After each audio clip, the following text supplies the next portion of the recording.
जय श्री हरि विष्णु। राधे राधे दोस्तों, आप सभी का मेरे चैनल में बहुत बहुत स्वागत है। आज हम आपके लिए कार्तिक मास महात्म्य की कथा लेकर आए हैं। कथा में है कि यम पंचक काल में दीपदान का क्या महत्व है और क्या विधान है। कथा पूरी सुनिएगा और अच्छी लगे तो प्लीज लाइक, चैनल को सब्सक्राइब जरूर कीजिएगा। महाराज प्रथ ने नारद जी से पूछा, हे देवर्षि, यम पंचक काल में दीपदान का क्या महत्व और विधान है, कृपा करके मुझको बतलाइए।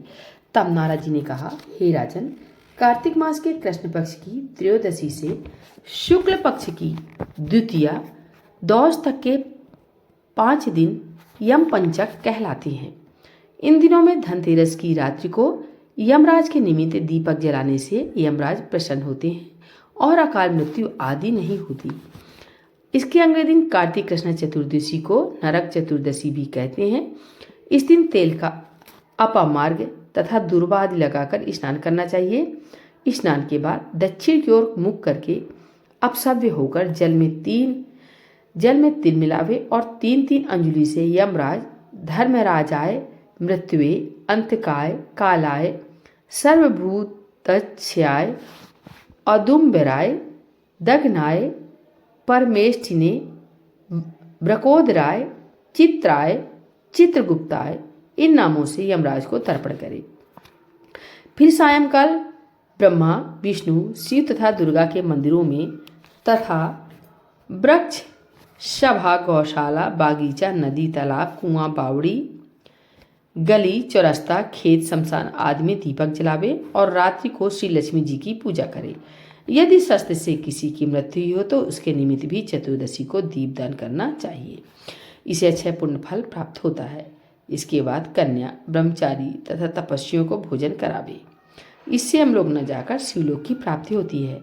कार्तिक की अमावस्या अर्थात दीपावली के दिन भी स्नान आदि से निवृत्त होकर पितरों का पूजन व श्राद्ध करके ब्राह्मणों को भोजन करावे। फिर सायंकाल घर तुलसी के समीप देव स्थान, शमशान, नदी, पर्वत, चौरस्ता तथा गौशाला में दीपक जलावे। तत्पश्चात लक्ष्मी जी की स्तुति करके उनको जगावे। जिस प्रकार पतिव्रता स्त्री अपने पति के पहले जाग जाती है, उसी प्रकार लक्ष्मी जी भी भगवान के 12 दिन पहले जागती हैं। अमावस्या को दिन में बालक, वृद्ध तथा रोगियों को छोड़कर अन्य कोई भोजन ना करे। सायंकाल लक्ष्मी जी का पूजन करने के बाद ही भोजन करें। घर को फूलमाला आदि से सजाकर सारे घर में दीपमाला करें। घर के सभी स्त्री पुरुष नवीन वस्त्र धारण करें और समस्त रात लक्ष्मी जी के समक्ष नृत्य गीत आदि करके हर्षोल्लास से व्यतीत करें। घर में समस्त रात्रि दीपक जलाना चाहिए। उस रात को लक्ष्मी जी सब घरों में घूमती हैं और जो घर अधिक सुंदर तथा रमणीक होता है उसमें दीर्घ काल तक निवास करती हैं।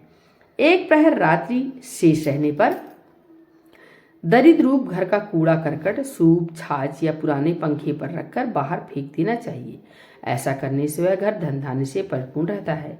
दीपावली के अगले दिन गोबर का गोवर्धन बनाकर बंधु बांधवों सहित गोवर्धन पूजा करें तथा ब्राह्मणों को भोजन करावे। स्वयं भी नवीन अन्न का भोजन करें। भगवान श्री कृष्ण ने इंद्र का मान मर्दन करके गोवर्धन पर्वत की पूजा इसी दिन की थी। सायंकाल के समय गौ तथा वृषभ यानी बैल की पूजा करें तथा अपने परिवार के भरण पोषण व रक्षा के लिए उनसे प्रार्थना करें। इसी दिन सायंकाल के समय बलि तथा उनकी पत्नी विंध्यावली की मूर्ति बनाकर पूजन तथा दान आदि क्रियाएं करने से परिवार सुखी तथा समृद्ध रहता है।